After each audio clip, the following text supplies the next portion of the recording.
Okay, picture this. You've got like 47 browser tabs open. You're juggling 3 different note-taking apps, and you've got that 5-year plan you've been revising for the last 5 years. But let's get real for a second. You haven't actually started anything, have you? And that brings us to the big question, the one we all kind of need to ask ourselves. Are you busy or are you actually productive? Because, most of us are confusing the two, and honestly, it's costing us big time. And this is the price we pay for that confusion. It's called the wisdom tax. Think about it. It's all those years spent just spinning our wheels, learning every single lesson the hard way, when a simple little shift in how we think could have saved us all that time. So first, let's talk about this thing called the busy trap. Because somewhere along the line, we decided that being completely drained and exhausted was something to be proud of. It's become this weird, fake status symbol. And there's actually a name for this feeling: the Great Modern Exhaustion. It's when your brain is basically running 47 apps in the background, and every single Slack notification feels like a tiny tiger attacking your nervous system. You're totally wired, but man, are you tired. See, being busy is all about revving your engine in neutral. Yeah, it makes a ton of noise, it looks impressive, but the car isn't actually moving. Being productive, that's what actually moves the car forward. It's all about focusing on what's truly important, not just reacting to whatever feels urgent. You know this whole trap of being busy, of needing to look impressive? Well, it often leads right into another trap. I call it the prison of perfect. And that one little word, perfect, it might just be the most expensive word you own. And it usually kicks off with something called the knowledge curse. This is where you become an absolute expert on something you never actually done. Let's be honest, you're not preparing, you're hiding. You're hiding behind endless research telling yourself it's preparation. Your brain is writing all these checks that your actions just can't cash. But here's the absolute truth about perfectionism. It loves to pretend it's about having high standards. That's just its disguise. What is it really? It's just fear wearing a mask. It's the fear of being judged, the fear that you're not good enough. So you have to burn this into your brain. While you're over there endlessly polishing version 1.0, somebody else is already out in the world, learning and even profiting from their messy version 0.5. Done beats perfect every single time. All right, so we're trapped by being busy, we're paralyzed by perfectionism. So how do we get out? Well, we start by finding our 20%.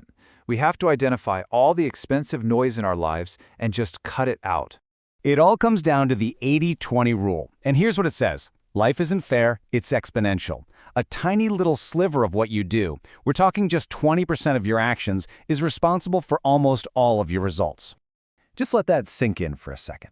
That means a full 80% of what you're probably doing every day is just noise.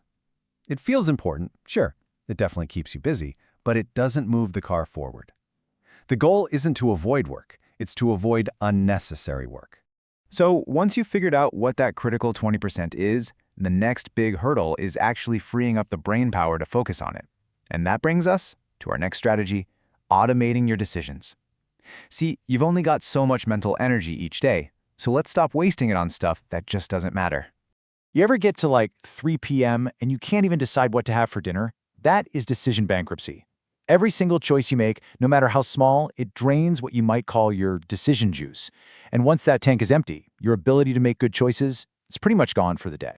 So what's the fix? It's the decide once method. It's super simple. You just find those little recurring choices in your life, like what to wear or what you eat for breakfast, and you make a single, one-time decision about it. You create a system, and then you just move on. Bam! You've just created a zero-decision zone in your life. Okay, now here's a really powerful way to make those systems actually stick. It's called the friction principle. And it means you stop relying on willpower. Seriously, willpower is an expensive way to fail. Instead, you design your world so that good habits are easy, they're downhill, and bad habits are hard or uphill. Think about it. Your environment is this silent force, kind of like gravity. It's always there, either pulling you toward your goals or pulling you away from them. So if you want to read more, put a book on your pillow. If you want to scroll less on your phone, charge it in another room. Make the good stuff downhill. Now, when we start automating decisions and designing our environment, we're not just changing our habits, we're actually doing something way, way more powerful. We're building a new identity. This isn't just about doing things differently, it's about becoming someone different. And here's the secret to that. Goals are for amateurs. Systems are for professionals. See, a goal lives way off in the future and gives you zero help with what to do right now. But a system? A system operates in the present. It's the process you follow every single day. And the power of a good system is it's amazing. Getting just 1% better each day, it doesn't feel like a big deal, but over a year, that compounds. You end up 37 times better. The trick is, you have to start smaller than your ego wants you to. 1 page, 1 push-up, 1 minute. That's it. This all leads to a really fundamental truth about how we change that most of us get backwards. We think we need to feel like a writer before we can write. But no, that's not how it works. The identity loop shows us that your actions have to come first. Every tiny little thing you do is like a vote for the type of person you're becoming. Your identity follows your actions, not the other way around. So let's just end with this thought. You don't have forever. On average, you get about 30,000 days on this planet. So the question is, are you ready to stop all the fake work and finally make them count? Please subscribe to Smart Laziness.